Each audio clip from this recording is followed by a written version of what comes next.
Bismillahirrahmanirrahim. Assalamualaikum warahmatullahi wabarakatuh. Alhamdulillah. Alhamdulillahilladzi bi ni'matihi tatimmus shalihat. Wassalatu wassalamu ala Rasulillah wa ala alihi wa sahbihi wa man walah. Wala haula wala quwata illa billah. Alhamdulillah, para pemirsa sekalian yang dimuliakan Allah Subhanahu wa taala. Bersyukur kita kepada Allah Subhanahu wa taala. Di kesempatan kali ini kita akan melanjutkan kembali majelis kita.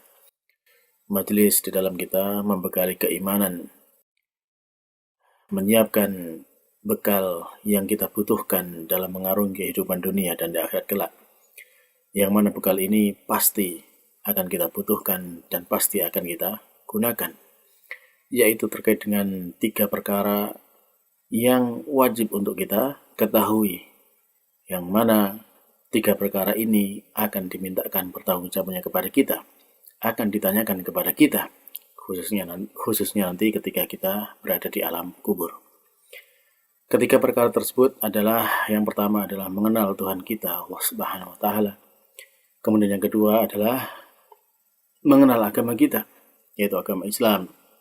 Dan yang ketiga adalah mengenal Nabi kita Muhammad Shallallahu Alaihi Wasallam. Yang mana ketiga perkara ini dirangkumkan dalam kitab yang sangat-sangat berharga, yaitu kitab Al-Usul As-Salasah yang ditulis oleh Syekh Muhammad At-Tamimi hafizahullah ta'ala. Dan pada pertemuan-pertemuan yang lalu sudah kita sampaikan tentang perkara yang pertama, yaitu mengenal Tuhan kita, Allah Subhanahu wa ta'ala. Dan pada kesempatan kali ini kita juga akan melanjutkan dari perkara yang kedua. Perkara dasar yang kedua yaitu mengenal agama kita, agama Islam dengan dalil-dalilnya.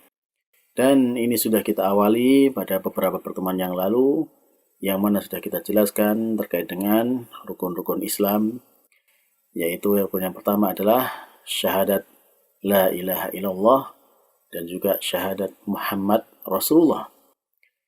Yang mana di antara maknanya syahadat la ilaha illallah adalah la ma'budu bihaqqin illallah, tidak ada sembahan yang berhak disembah melainkan hanya Allah semata. Sedangkan syahadat Rasulullah sallallahu alaihi wasallam itu di sana mengandung 4 perkara, yaitu yang pertama adalah sebagai konsekuensi dari syahadat ini, yang pertama adalah kita mentaati terhadap apa saja yang beliau perintahkan. Kemudian yang kedua adalah kita membenarkan semua yang beliau kabarkan. Dan yang ketiga adalah menjauhi semua yang beliau larang dan beliau peringatkan dari kita. Dan kemudian yang keempat adalah kita tidak beribadah kepada Allah Subhanahu wa taala kecuali dengan apa yang telah beliau syariatkan. Baik, nah pada kesempatan kali ini kita akan melanjutkan rukun Islam yang lainnya, yaitu setelah rukun Islam yang pertama 2 kalimat syahadat, maka rukun Islam yang kedua adalah sholat, dan rukun Islam yang ketiga adalah zakat. Dan dalil tentang sholat dan zakat serta ini sekaligus menjadi tafsir dari kalimat tauhid ini disampaikan oleh mu'alif wa dalilus sholah, dan dalil tentang sholat, wa zakah, dan tentang zakat, wa tafsir tauhid, dan juga tafsir tentang tauhid ini ada di dalam qauluhu, di dalam firman Allah Subhanahu wa taala, yang mana Allah berfirman, wa ma umiru, dan tidaklah aku diperintahkan, wa ma umiru, dan tidaklah mereka diperintahkan, illa melainkan liya'budullah, untuk menyembah kepada Allah, untuk beribadah kepada Allah. Dalam beribadah ini bagaimana sifatnya adalah mukhlishina lahuddin, yaitu kita beribadah dengan mengikhlaskan bagi Allah itu agama ini.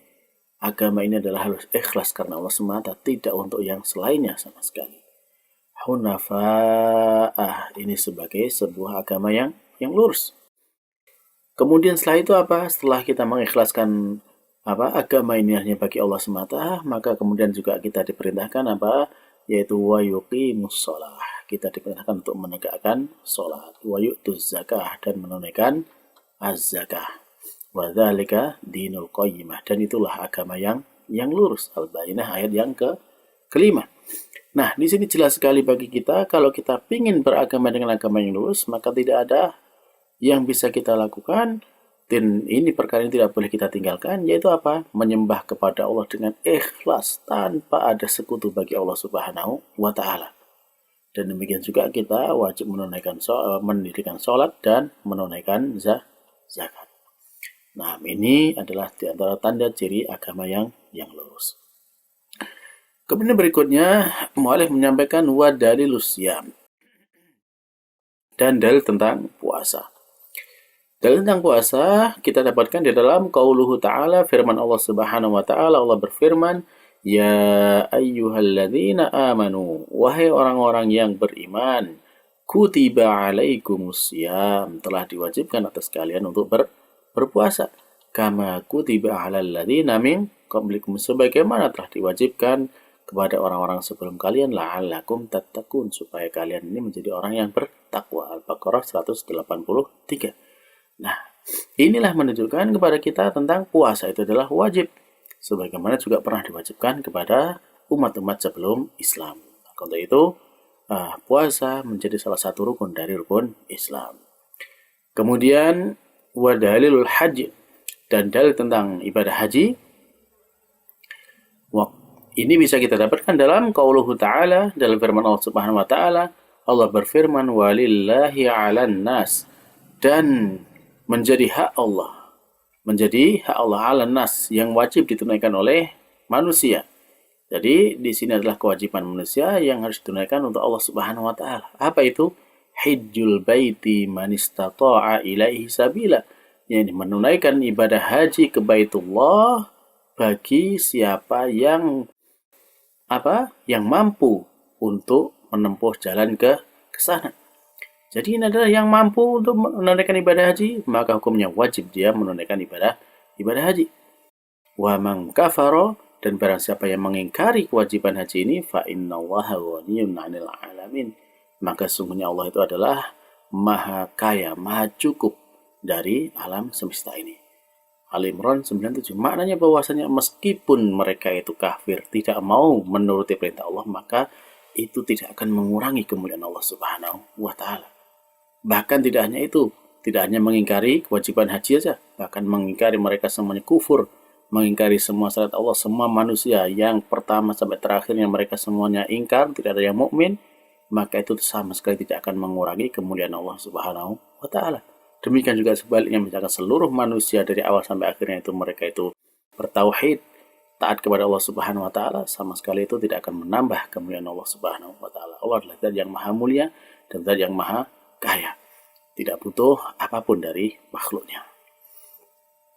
Adapun perintah Allah Subhanahu wa Ta'ala kepada makhluknya itu adalah semata-mata untuk kebaikan makhluk, bukan untuk kebaikan Allah Subhanahu wa Ta'ala. Baik.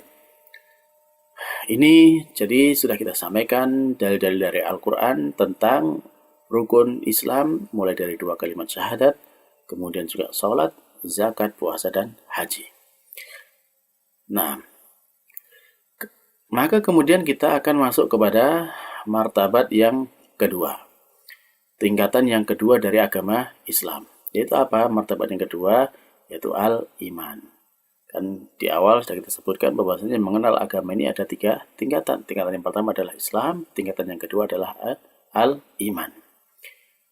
Ya, iman ini wahwa bid'un wa sab'una syu'bah. Iman ini ada sekian dan 70 cabang. Maksudnya ya bid'un ini antara 3 sampai 9. Jadi ada 70 sekian cabang. Ya, 70 sekian cabang. Fa'laha qaulu la ilaha illallah. Maka yang paling tinggi adalah firman ucapan la ilaha illallah, tidak ada sembahan yang berhak disembah melainkan hanya Allah semata. Nah, ini menjadi cabang iman yang tertinggi, yaitu kita bersaksi tidak ada sembahan yang berhak disembah melainkan hanya Allah semata. Kemudian wa adnaha, dan yang paling rendah daripada keimanan ini adalah imatatul adza, menyingkirkan gangguan anit thoriq, dari jalan yang dilewati manusia. Apapun jenis gangguannya, apakah itu duri, apakah itu sesuatu yang licin, ataupun yang lainnya yang mengganggu di jalan, maka itu disingkirkan. Maka itu termasuk cabang keimanan. Wal haya'u syu'batun minal iman. Sedangkan malu itu juga termasuk cabang dari keimanan. Maka perhatikan di sini para pemirsa yang dimaksud Allah Subhanahu wa Ta'ala. Jadi iman ini ya mencakup hal yang sangat lengkap. Iman bertingkat-tingkat, ada yang paling rendah sampai yang paling tinggi. Dan diantaranya ada malu dan sebagian dari iman. Coba perhatikan di sini dalam contoh yang disebutkan oleh Rasulullah SAW. Yang paling tinggi iman adalah sebuah ucapan. Jadi ucapan termasuk bagian dari iman. Ucapan kita bersaksi tidak ada sembahan yang berhak disembah melainkan hanya Allah semata. Kemudian yang paling rendah itu adalah menyingkirkan gangguan dari jalan. Maka ini adalah perbuatan. Jadi perbuatan juga termasuk dari iman. Maka tidak benar orang yang mengatakan bahwasanya iman cukup di hati. Tidak perlu diucapkan dan tidak perlu dilakukan. Maka ini tidak benar. Yang benar adalah ya, iman itu mencakup ucapan, mencakup juga perbuatan, dan wal haya'u syu'batun minal iman, dan malu ini adalah amalia hati. Jadi ini juga ketiga-tiganya lengkap ya, ucapan, perbuatan, dan hati. Ini semuanya itu adalah termasuk bagian dari keimanan seorang muslim. Jadi iman itu tidak cukup hanya di hati, tapi harus diucapkan dengan lisan dan dibuktikan dengan amal perbuatan. Ini adalah menurut akidah Ahlussunnah wal Jamaah. Baik, dan berikutnya adapun rukun-rukun iman ini wa arkanuhu, ya rukun iman ini sittatun, ada 6. Apa saja yang 6 ini? Antuk minabillah. Yang pertama adalah kita hendaknya kalian beriman kepada Allah Subhanahu wa taala. Iman kepada Allah wa malaikatihi, dan kemudian juga iman kepada para malaikatnya, wa kutubihi, dan iman dengan kitab-kitabnya. Malaikat Allah jumlahnya sangat banyak ya, sangat banyak, tidak terhingga jumlahnya. Dan termasuk yang paling besar adalah yang paling mulia malaikat Jibril, kemudian ada malaikat Mikail, Israfil, dan seterusnya. Dan kemudian kitab-kitabnya yang wajib kita imani ya ada 4 ya, Zabur, Taurat, Injil, dan Al-Quran. Kemudian para rasulnya, demikian juga para rasul jumlah sangat banyak. Wal yaumil akhir, dan hari akhir ya, mulai dari kematian, kemudian fitnah kubur, sampai hari dibangkitkan dan sebagainya, maka kita wajib mengimaninya. Wabil qadari, dan beriman dengan qadar, khairihi wasyarrihi, baik itu yang baik maupun yang buruknya. Ya, karena hakikatnya semuanya adalah dari Allah Subhanahu wa taala. Meskipun kita suka ataupun gak suka, maka semua takdir itu datangnya dari Allah Subhanahu wa taala. Inilah 6 rukun iman. 1, iman kepada Allah. 2, iman kepada malaikat. 3, iman kepada kitab. 4, iman kepada para rasul. 5, iman kepada hari akhir. Dan ke-6 adalah iman kepada takdir. Nah, dan kalau kita melihat dalil-dalil dalam Al-Quran tentang ke-6 rukun iman tersebut, maka bisa kita dapatkan di dalam firman Allah, wad dalilu ala hadhil arkana sittah, dan dalil yang menunjukkan kepada 6 rukun ini, ya, qauluhu ta'ala, firman Allah Ta'ala, Allah berfirman, laisal birra, bukanlah suatu kebaikan, antuallu wujuhakum, kalian itu memalingkan wajah-wajah kalian kibalal masyriqi, ke arah timur, wal maghribi, ke arah barat. Bukan itu yang dimaksud dengan kebaikan itu. Walakinnal birra, akan tapi yang dimaksud dengan kebaikan di sini adalah man amana billah, barang siapa yang beriman kepada Allah, wal yaumil akhir, beriman kepada hari akhir, wal malaikah, beriman kepada para malaikat, wal kitab, dan beriman dengan kitab-kitab, wan nabiyyin, dan beriman dengan para nabi. Ini dalam Al-Baqarah ayat 177. Di sini di ayat ini ya, termasuk kebaikan itu adalah kita beriman dengan 5 perkara di sini, yaitu Allah, hari kiamat, malaikat, kitab, dan para nabi.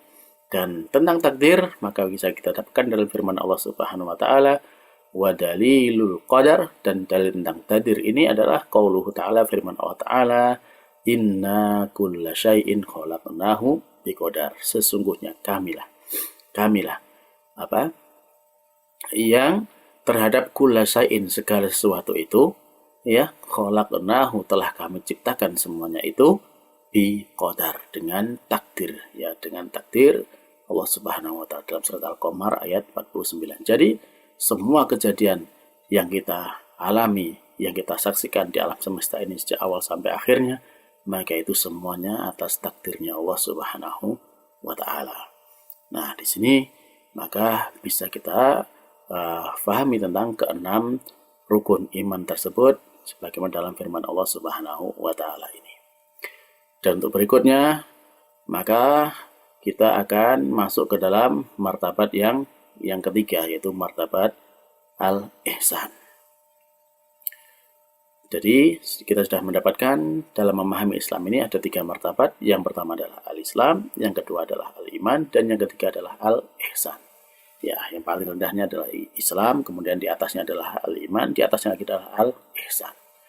Maka al-ihsan ini, ya dia memiliki rukun satu saja. Al-ihsan, yakni ruknun wahidun, memiliki satu rukun saja. Apa rukunnya ihsan? Wahwa, yaitu ya an ta'budallaha ka'annaka tarah, yaitu hendaknya kita menyembah, beribadah kepada Allah Subhanahu wa taala ka'annaka tarah, seakan-akan engkau itu melihat Allah Subhanahu wa taala. Fa ilam takun tarah, dan kalaupun kamu tidak bisa melihat Allah Subhanahu wa taala, fa innahu yarak, maka yakinlah bahwasanya Allah itu melihatmu dalam ibadahmu. Maka inilah rukun dari ihsan ini.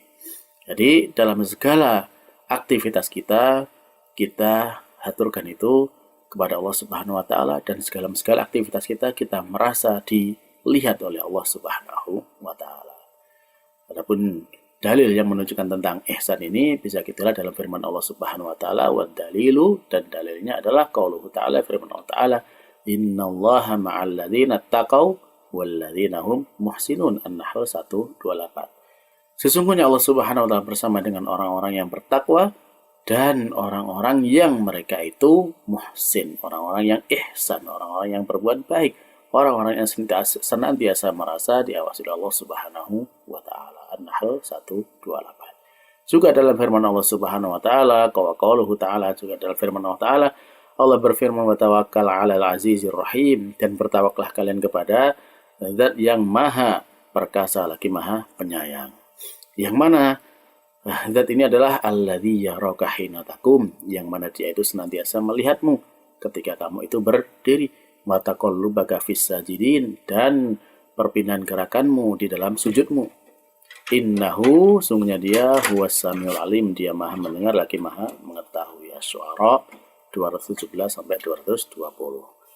Wa qauluhu ta'ala, demikian juga dalam firman Allah taala, wa ma takunu fi sya'nin, dan tidaklah kalian itu berada dalam suatu keadaan, wa ma tatlu minhu min Qur'anin, dan juga apa yang telah kalian bawa dan apa yang kalian baca dari Al-Qur'an itu, wala ta'maluna min amalin, dan apa yang kalian lakukan dari sebuah amal, illa kunna 'alaikum syuhudan, melainkan kami atas kalian itu menjadi saksi.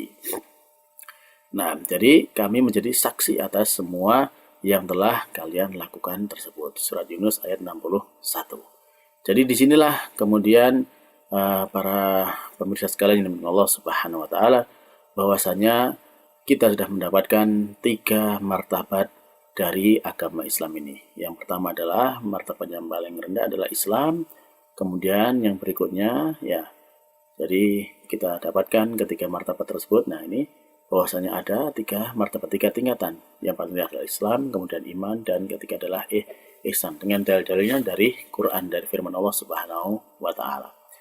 Dan insya Allah pada pertemuan berikutnya kita akan menyampaikan dalil dari ketiga perkara ini dari sunnahnya Nabi Muhammad Shallallahu Alaihi Wasallam. Dan untuk kesempatan kali ini kita cukupkan sekian, dan kita berdoa kepada Allah Subhanahu wa taala agar senantiasa kita diberikan keistiqomahan, diberikan kefahaman, dan diberikan ilmu yang manfaat dalam kehidupan kita, sehingga menjadikan penyelamat bagi kita di dunia dan di akhirat kelak. Akhirul kalam, wabillahi taufiq wal hidayah wa ridha wal inayah. Subhanakallahumma rabbana wa bihamdika, asyhadu an la ilaha illa anta, astaghfiruka wa atubu ilaik. Wassalamualaikum warahmatullahi wabarakatuh.